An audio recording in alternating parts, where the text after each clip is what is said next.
Spider-Man Across the Spider-Verse podría ser perfecta, podría ser la mejor película de Spider-Man y con ello hacer la mejor trilogía del arácnido, perfeccionando la forma episódica bebiendo de la mejor evolución del formato serializado de tiempos modernos, pero justo por eso nos dejó esperando para poder ver y materializar esos resultados en el futuro. Across the Spider-Verse decidió depender de una parte faltante, Beyond the Spider-Verse, lo cual no es malo, pero sí nos deja expectantes a esta parte faltante para poder darle una palabra final a este relato, incluso solamente para darle una comparación justa con la primera película, pues a diferencia de esa, este es un relato dividido en dos partes que no ha terminado, arriesgado pero válido. No obstante, no se espanten.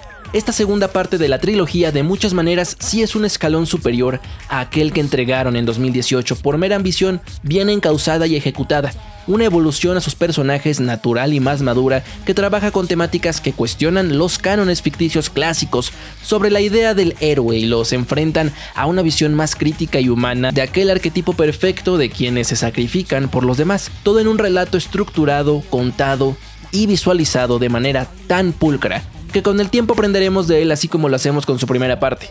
Hablemos pues hoy de Spider-Man Across the Spider-Verse. Superar a su primera película no era tarea fácil, excelente en todos los sentidos, con un viaje del personaje cautivador y emotivo por la buena construcción desde el guión hasta la estética única y revolucionaria que permea hasta el día de hoy en el resto de propuestas estéticas de los demás estudios. Y creo que la forma en que decidieron abordar una continuación es correcta. Una épica odisea por el multiverso tan ambiciosa que se tiene que contar en dos partes y que desde la magnitud de lo externo mueve y obliga a los personajes a tomar decisiones y vivir transformaciones y conocer verdades aún más profundas y maduras que las que vio la primera película. No solo es más grande por las amenazas y los escenarios, el foco en los personajes se diversifica y tenemos, por ejemplo, una Gwen Stacy más protagónica que matiza los puntos de vista de los personajes, así como hacer más complejo el relato al tener más de una consecuencia los puntos de giro importantes. Esto es relevante porque el punto esencial en el guión es el giro ideológico que presenta. Esencialmente la película hace que se enfrenten la postura clásica del heroísmo que tanto representa a Peter Parker y a Spider-Man, la de aquel individuo con superioridad ética que pone su responsabilidad por encima de todo,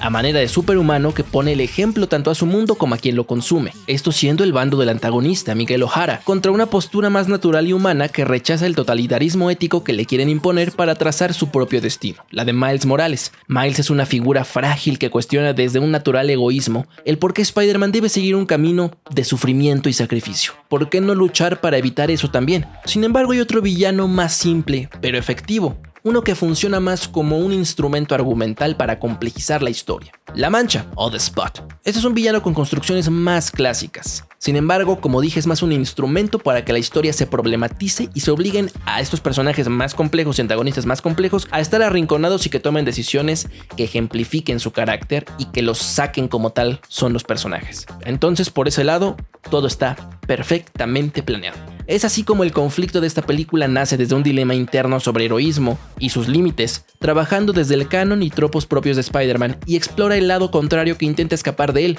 despertando inquietudes en el resto de Spider-Mans y en un Miles que debe de resignificar su identidad. Es un trabajo que denota análisis y comprensión total de la figura del Hombre Araña como ficción, pues retoma todo lo que lo hace admirable, vulnerable y aspiracional, para trabajar tanto a sus héroes como a sus antagonistas.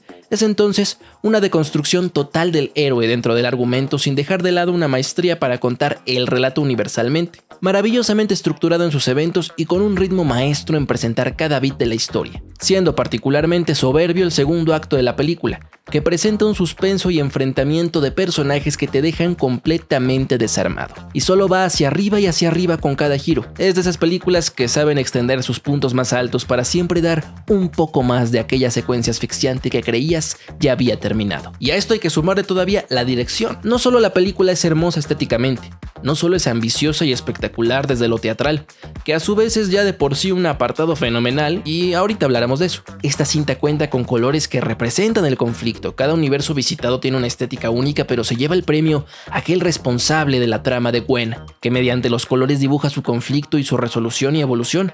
Es precioso, creativo y artístico. Esto siendo uno de varios ejemplos de la hermosa textura de esta película, que sobrepone imágenes, trabaja desde el icono y el símbolo para contarse y en general logra una narración audiovisual específica y diferente, nuevamente a imponer nuevas tendencias y dar cátedra con su personalidad visual. Hermosa en sus secuencias frenéticas, tanto en sus planos más quietos que te permiten admirar un mundo que es importante para los personajes y que por un momento te olvidas de que no está ahí realmente. Es una ventana maravillosa. Y finalmente, en cuanto a lo teatral y narrativo, es una absoluta locura. ¿Recuerdan lo brillante que era la narración visual de Arcane? La forma en que lograban transmitir el peso de sus finales, las decisiones de sus personajes y demás puntos importantes mediante el montaje, el hilo de sus planos y la música. Pues cada bit importante de esta película, cada punto final de cada secuencia que hace ir hacia adelante a la cinta, se siente como eso. Las decisiones de los personajes, los giros, el final mismo, está montado con ese peso dimensionado, esa epicidad cinematográfica, algunos montajes intelectuales, metafóricos o temáticos que juntan diferentes personajes, situaciones,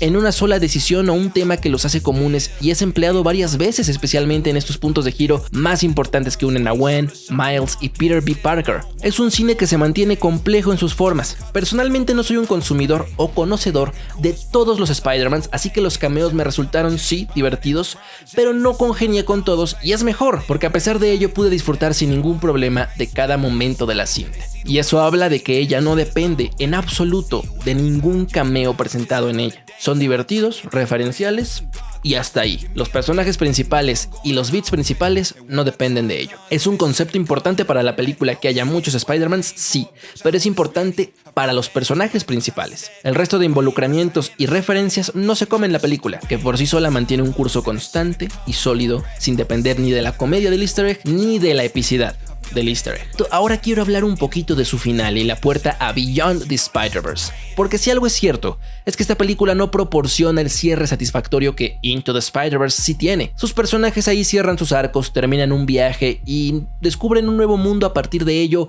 así como una nueva identidad. Aquí no existe ese cierre aún. La historia no llega a su clímax natural, de hecho el tercer acto es bastante prometedor, mas no sustentable en el propio relato o la propia estructura, pues no es uno que confronte las mayores consecuencias o todos los eslabones, es uno que más bien setea la siguiente película porque es claramente la primera parte de una historia dividida en dos.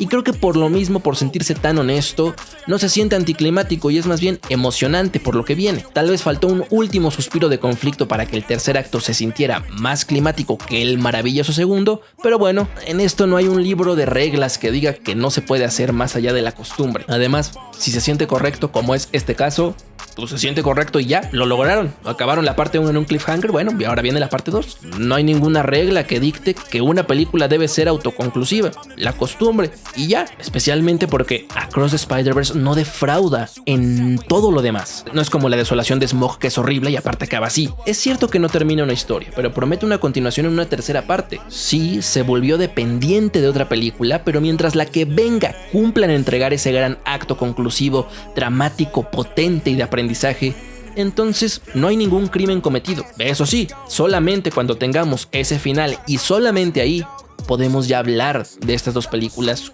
como un relato audiovisual de Spider-Man. Y solamente ahí podremos comparar con Into the Spider-Verse. La verdad siento tan segura la decisión de haberla dividido en dos desde la preproducción, desde el guión, que no me preocupa cómo sea la tercera. No estoy nada ansioso o preocupado de la calidad de ese final porque sé que va a ser muy bueno. A diferencia de Endgame, que tenía toda la presión de concluir un universo y hacer fanservice y que el estudio recupere, esta es una historia más chiquita, es apenas una trilogía. Y si algo ha demostrado la gente que trabaja en ella, desde el guión, la animación y la dirección, es que les importa más el relato que el fan. Incluso en esta, que les importa también mucho el fan. Así que en eso yo estoy en paz y creo que todos deberíamos estarlo igual. Across the Spider-Verse es una secuela potente, ambiciosa y que atina en todas y cada una de sus pretensiones para continuar esta historia. Desarrolla más a sus personajes, sus intimidades y sus características y propone el terreno para una batalla ideológica que resignifica lo que es ser Spider-Man, desde la postura clásica del héroe contra una visión moderna que cuestiona la humanidad, tomándola en cuenta como algo con defectos y vulnerabilidades. Así que en todas luces podemos decir que es todo lo que una secuela debe ser: valiente, inteligente, propositiva, que cuestione y atrevida para llevar a nuevos caminos la ficción de la que parte. No me queda nada más que decir más que, por favor, vayan a ver Spider-Man Across the Spider-Verse.